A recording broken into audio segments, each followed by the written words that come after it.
Thank you. Okay, we're going to call to order the Troy Industrial Development Authority Board of Directors meeting. It is March 20th, 2026, 10:13 a.m. I am just double checking. We have all members of the board present. We are going to start with the approval of the minutes from January 16th and February 20th. If we have any questions from the board or amendments, let's start with January. And if not, rather than a long silence, if someone wants to put the motion forward to approve them. Motion. February. Thank you, Mike. Do we have a second? January? All in favor? Aye. Aye. And for the February meeting? Motion. Second. All in favor? Aye. And opposed? Great, thank you, everyone.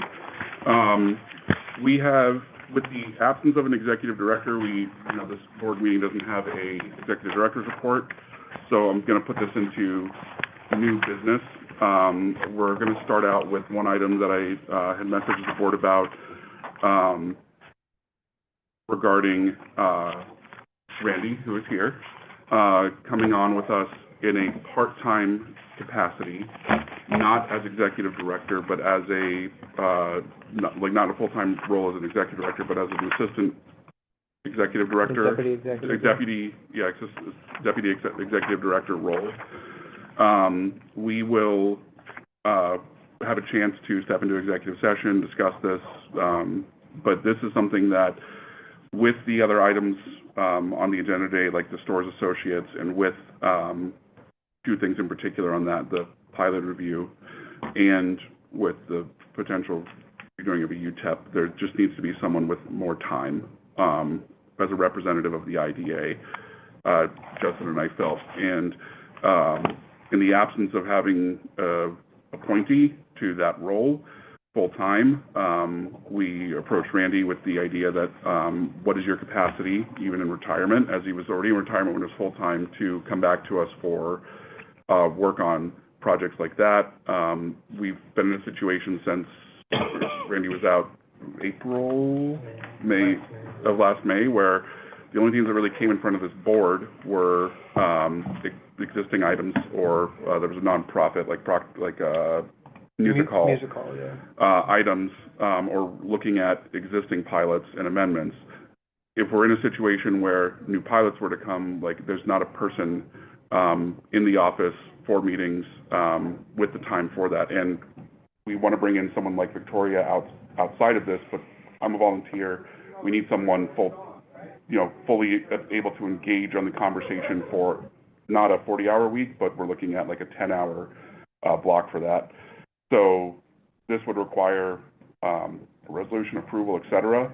I want to give the floor to Randy and Justin, who have talked about this in a little more detail, to answer any questions while we're open on this. And then after we get through the next part of new business, we can, next couple items of new business, we can step into executive session to review it further for any private discussion or advice of our counsel for this.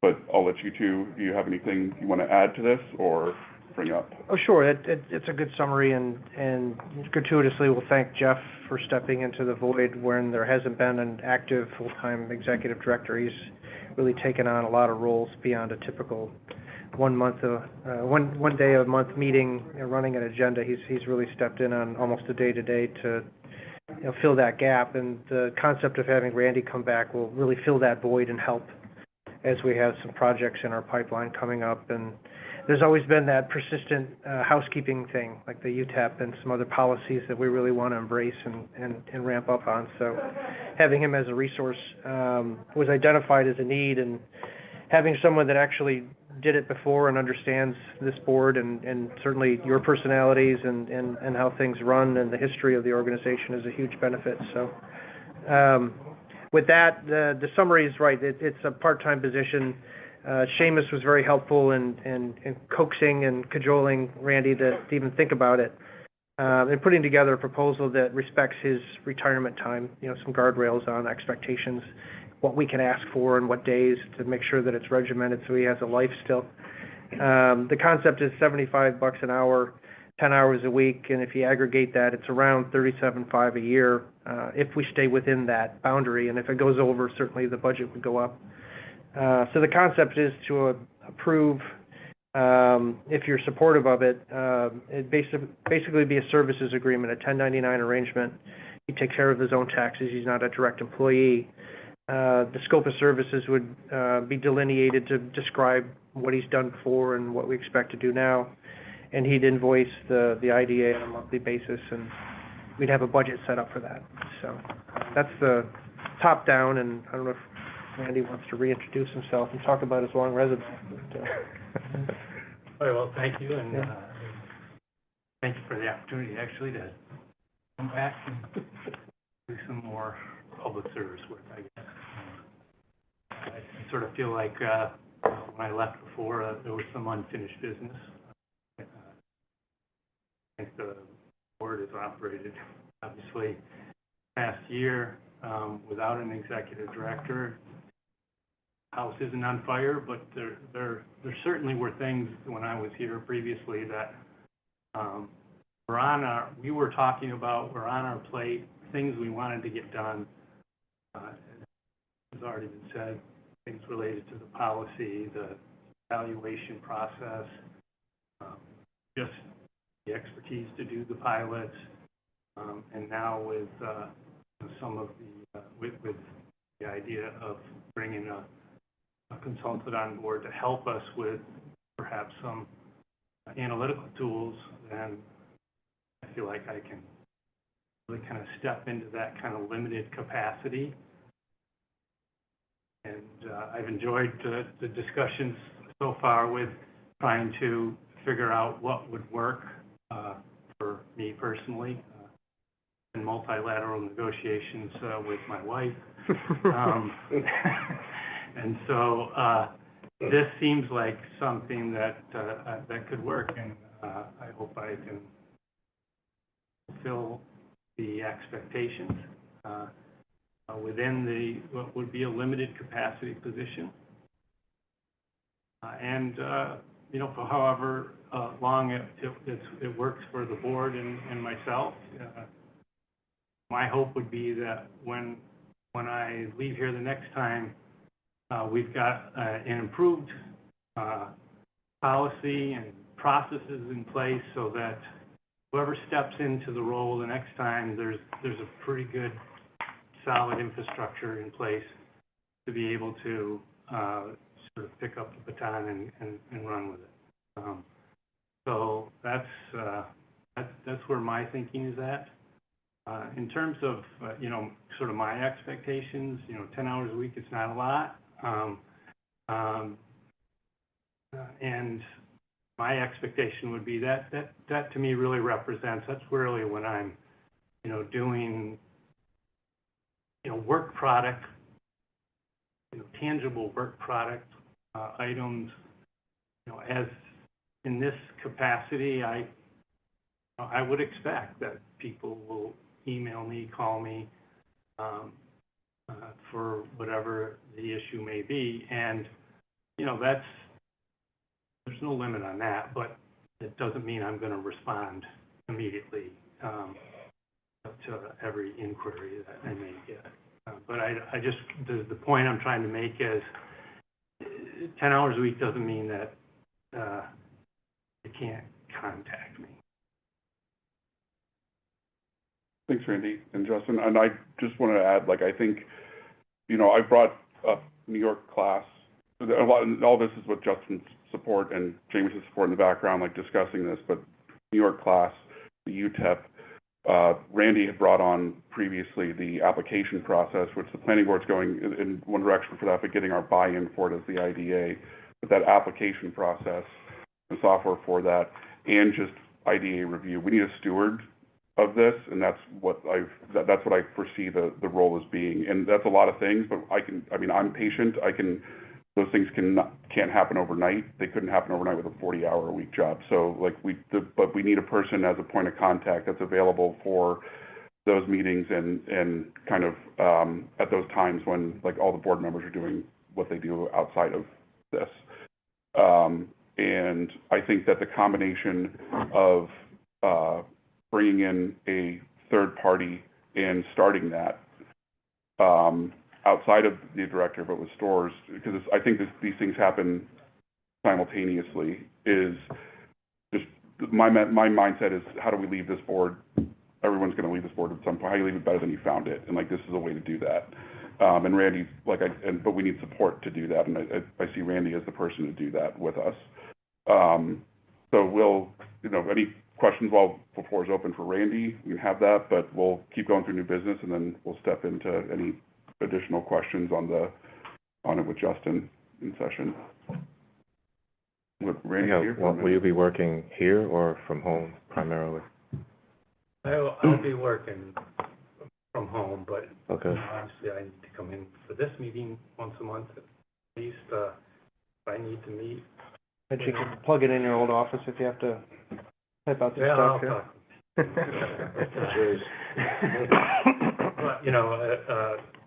if I need to come to look at a project, talk to a developer, I'll arrange all that. Okay, great. Great. We will go to the next order of business, which is a funding request for New York Main Street grant, for $5,000. We have a request in front of us for this. I think we did this just about every year, if I remember right. But do we have anyone, Justin or Danae, that can kind of give a overview of the request? It's, Danae. yeah. Yeah. I sent around, thanks for Mike for asking that question, because I didn't really know what to send you guys to Yeah, what you sent was perfect, because I wasn't aware of that. I believe is it tied into something Steve Strickland had done in the Lansing, that in like a block area? 25-step process. Yeah, So, I remember getting briefed on it with the school board, but I didn't recall the title of it until you sent me the stuff. yeah, and we just got the RFP all finalized. They picked somebody, but we didn't say who it was yet, so I couldn't really send that around. This is just really to get ahead of it, because they came back, because of the short time frame to get it done and other things, it came back a little higher than what was allowed or covered in the grant. So the grant covers up to 15,000, and they came back with 20.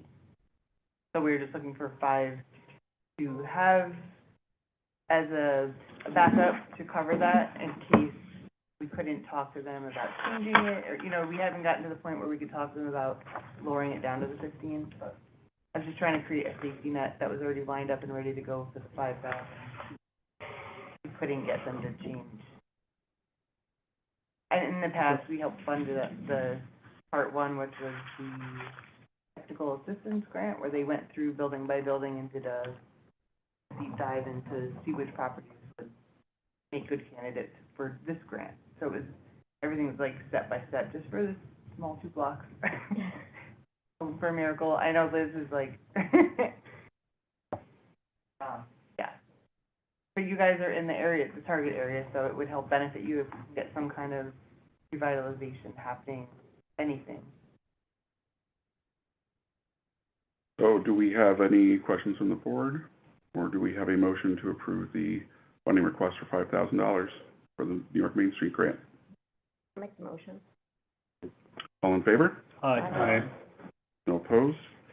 Okay, and there is, I'm bringing this to the board table. It was not on the agenda. I do not want to bring an actionable item from this, but we have attendees here. They've addressed this to the board. This is something that I'm going to give them an opportunity to come to the floor with, but I do not want an actionable item at this meeting because there was not enough advance notice for it, but I appreciate Redburn being here to present this to us in more information, and we can gear this up and start the process for the next agenda. This is for Catholic Central, 625 and 604 7th Avenue. It's a current IDA project. You have a printout in front of you. I'll let them talk about the plan more. You get a summary via email, but I will give the floor to Redburn just to kind of present the initial information about this project. We will then see them again and go through the right process for that and get it on it. But you would like to go?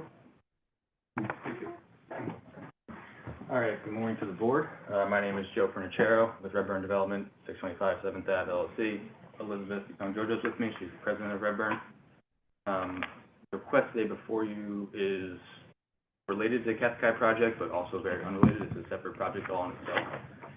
So we are proposing separately 12 townhome project on the football field.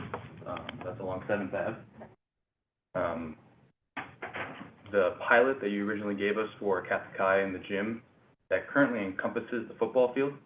So the request today is just to release the field from that pilot. No changes at all to the school or the gym project. That's done in full and going well. We just want to put the parcel that is the football field back on the tax roll so we can do a separate project. That is the request, reason for the last minute notice. We, I think, brought this up to Justin originally maybe a week or two ago. At first, we weren't even sure if this needed board, and there might have been language in the pilot that allowed for a release, but it does need board approval, so we're happy to come in and talk about it. We were told earlier this week that we could potentially close on this before your next meeting. We reached out and said, you know, can we get on before that? Doesn't, you know, sound like we can get approval today on this, so that closing would get pushed back. But that is sort of the reason why we came so urgently. Does anything add? Yeah, the only thing I just wanted to add is that this is a project that we've been working on for a long time, something we're really excited about. These townhomes would be for first-time home buyers, which I think is a great thing for the neighborhood. We've had extensive meetings with the neighbors. We've been to zoning and planning multiple times, making changes as requested, and we're just really excited to get done. So we understand that we were asking for a lot, bringing this to the board on short notice, and for that we apologize for sure. But when we got this, the okay that we'd be potentially cleared to close, that we could actually start the process, and realize we needed to release the parcel from the pilot for a special exception. You guys leased the gym? This is unrelated, but I'm just curious. The commercial space? Yes, We did. great. Yeah. Congrats. That was up for a while, I know. Youth soccer organization is there. Made into a little training center for soccer, great. yeah. Cool. Put turf down, so it looks good. Awesome. Any questions from the board while we have them here? Yeah, so how big are the homes? Square footage wise? So they're three bed, three two beds. bath, Yep. I think 1,600 square feet. And how much are they gonna cost? The sale price will be around $265, between $250 and $265. That's, you know, part of the whole program is, you know, we're able to keep those costs down. Yeah, able to keep the price down. Right. Because of the program we're Yeah. participating in. Very hard to build a new home for that. Yeah, that's what TAP is trying to pull off in Troy as well. Similar price point, similar concept to condos for that. Okay. Any other questions from the board? Okay, well, believe me, this is all something we're interested in, it's under consideration, but we just have to put this out there, give the neighborhood a chance to come in, and we'll move this to the next meeting. But thanks for coming in, guys. Okay, thank you, everybody. I think it's April 17th. Mm-hmm. Okay. Ideally, try to stick the landing around there if we can. I understand your pressure. Yes. Yeah. Okay, let's go, that covers all our new business. I'm going to put a motion forward to go into executive session to give the board an opportunity for any advice of counsel that we have related to the two items on the board up today, which are stores associates and Randy coming in as a 1099 as the deputy executive director. So if the guests of the meeting wouldn't mind stepping out, and if we could pause it today, but I'll put sorry, before you do that, I'm going to put the motion forward to do that. Do we have a second? All in favor? Aye. Aye, thank you. Will you be coming back into session after? Yes, and we'll go through decision.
Okay, calling back into session the Board of Directors meeting.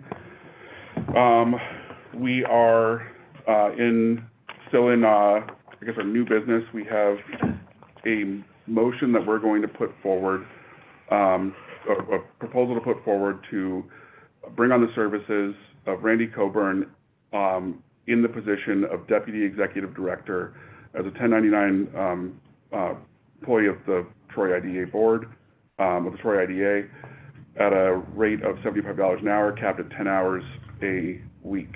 And we are budgeting this for approximately a year. So, you know, that's our cap for it.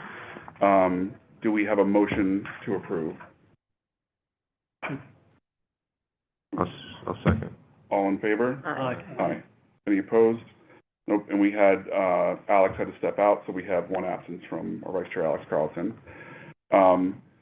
Next is the formation of an executive subcommittee for purposes of reviewing the agenda items and any items in front of the board, let's say a week or two, date to be determined ahead of the actual meetings as scheduled. At the moment, we have myself, which might be temporary, Mike Cusack, and Stephanie Fitch as the three members of this subcommittee. Do we have a motion to approve the formation of that committee? So moved. All in favor? Aye. No opposed, and we just have Alex absent. Okay, that concludes new business. Old business, we'll be revisiting Stores Associates next month, and we're going to move into the financials with Matt. Thank you for your patience, everyone waiting out there. Appreciate it. Our first report is the statement of financial position. For the month of February, we had total assets of $2,360,492, with $1,392,503 of that in cash. We had total liabilities of $1,078,716, which left us with a fund balance of $1,281,776. Most significant change to the statement of financial position relates to the billing of pilots, which is shown in the accounts receivable and the utility revenue. And lastly, we have statement of activity. For the month of February, we ran a surplus of $9,916. Our most significant source of revenue was our annual admin fees for the pilots, and our largest expenses were in our professional services.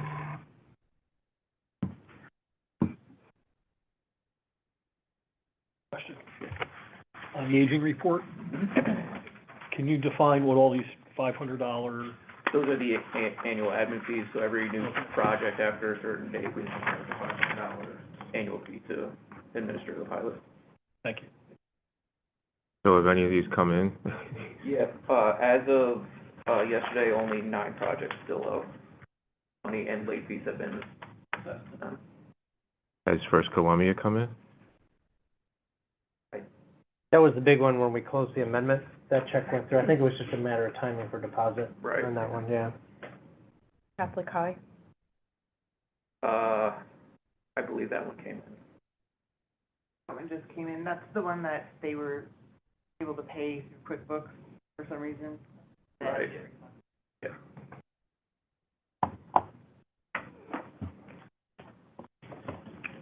Any other questions for Matt while we have him? If not, do we have a motion to approve? Motion. I'll second.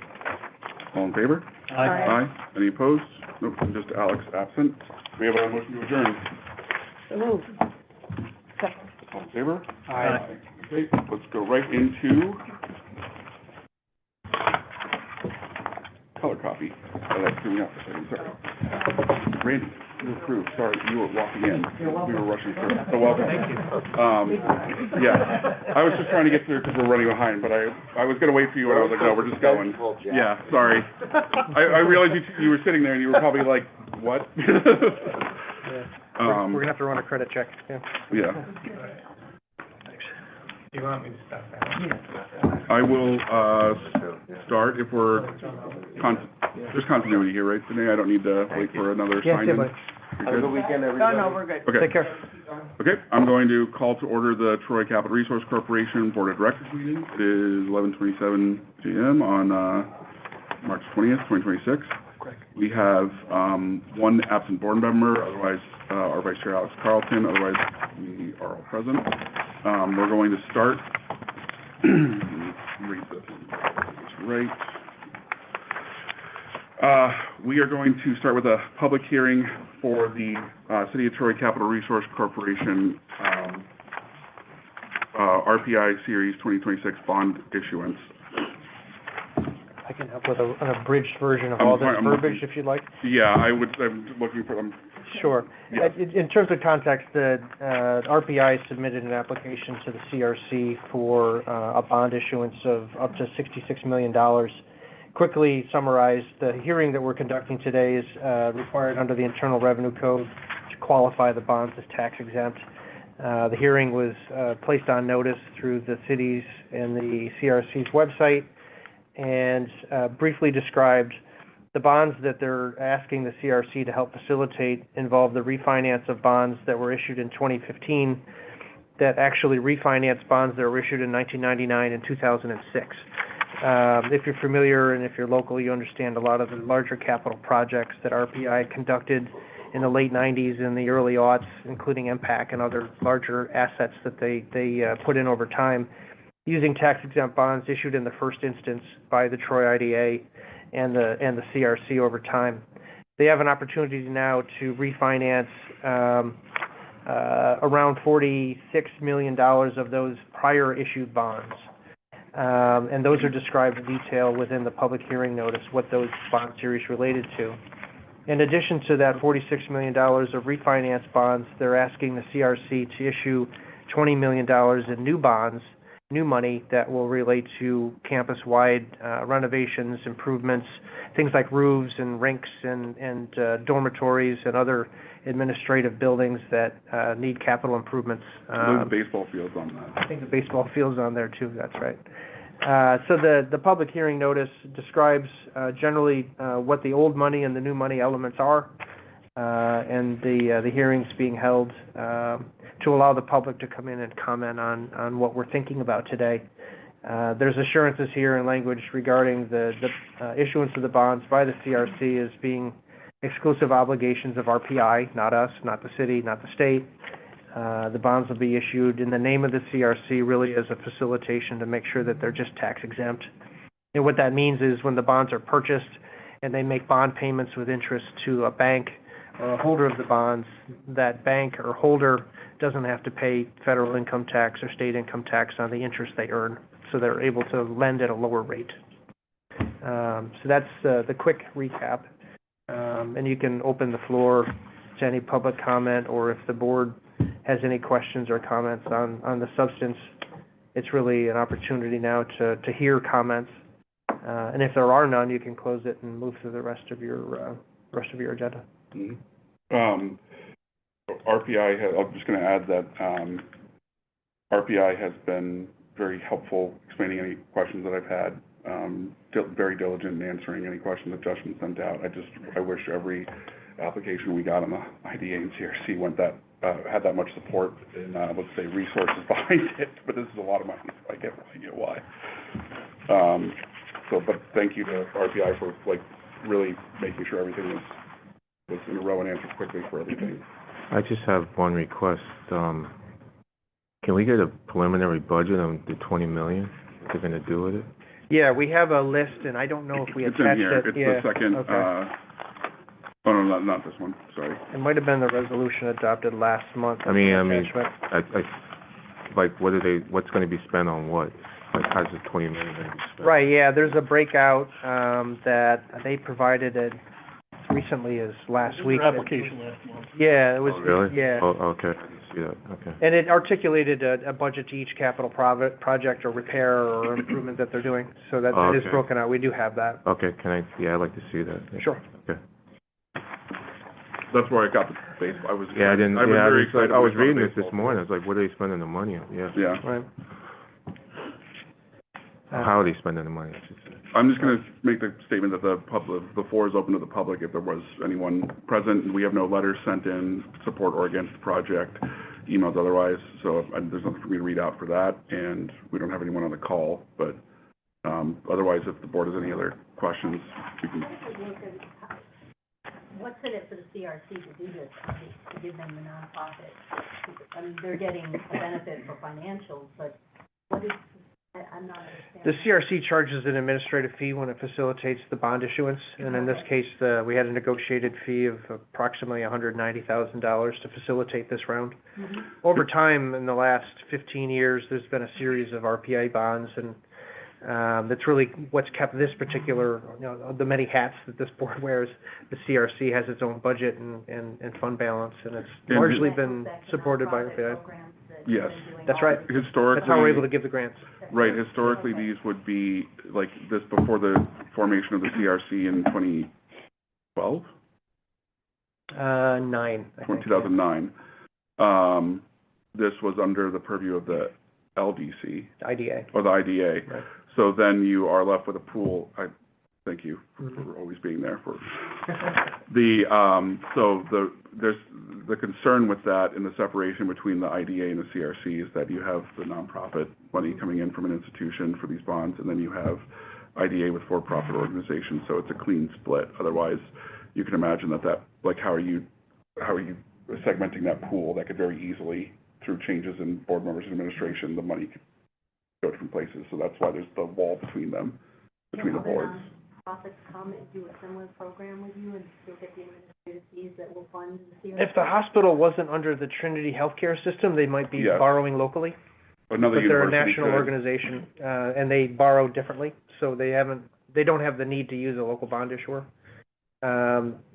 Theoretically, Sage, as a college, we had the Arts Center with a tiny IDA bond at one point. Institutional projects and, locate geographically? In the city of Troy, and if it's a 501c3, so it's colleges, hospitals, institutions like that. So museums sometimes will use the CRC. Music hall?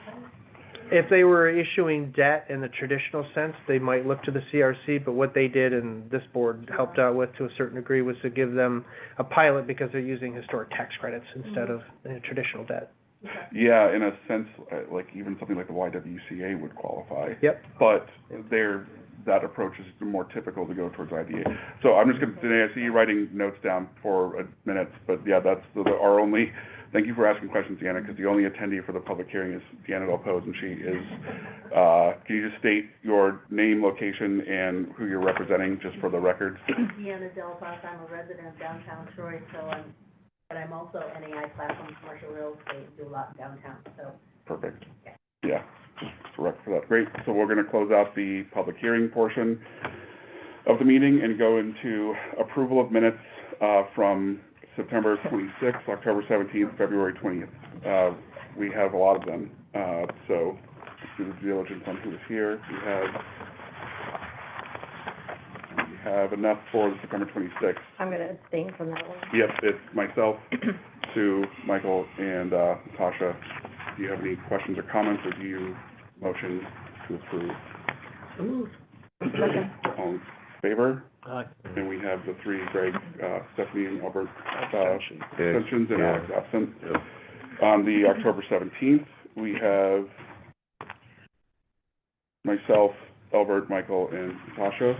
Do we have approval for questions? Motion?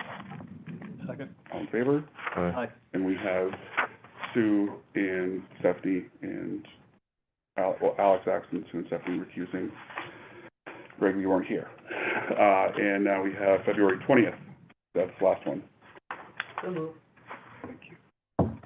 Second? All in favor? Aye. And we just have Alex absent. Great. No, I wasn't here for that one. Oh, and Albert. Yeah. Oh, that feels so good. Now,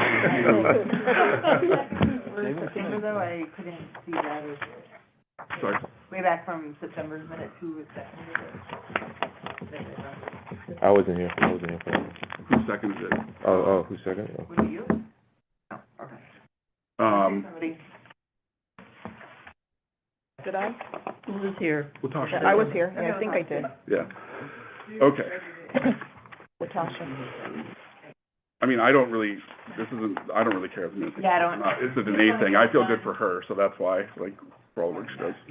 So, okay, we can open the floor to the board members who have any questions about this bond issuance. I'm going to read this out as we have a following resolution for the bond resolution authorizing the issuance, execution, sale, and delivery of the City of Troy Capital Resource Corporation's tax-exempt revenue bonds for Rensselaer Polytechnic Institute project, Series 2026, and one or more series of taxable and/or exempt tax bonds in an aggregate principal amount not to exceed $66 million, and the execution and delivery of related documents in front of you. Floor is open for the board for any further questions for this. Otherwise, Yeah, I'd just like to see a copy of the budget attached to the resolution. Okay, we can attach that.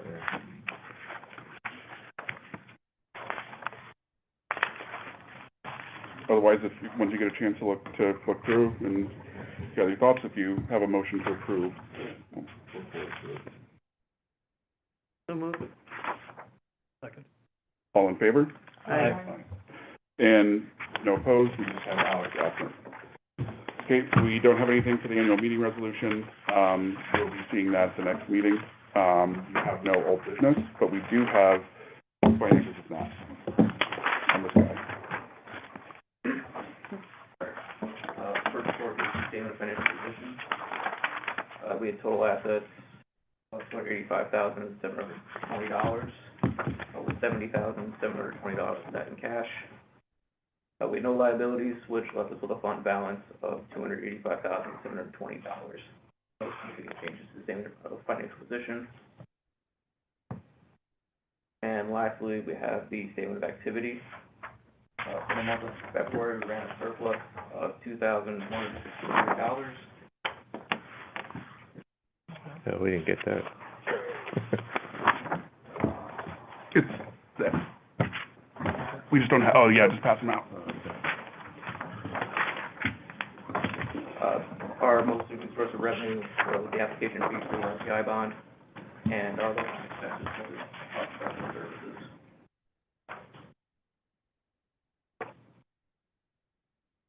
I'm sorry, they weren't stapled, it was an update.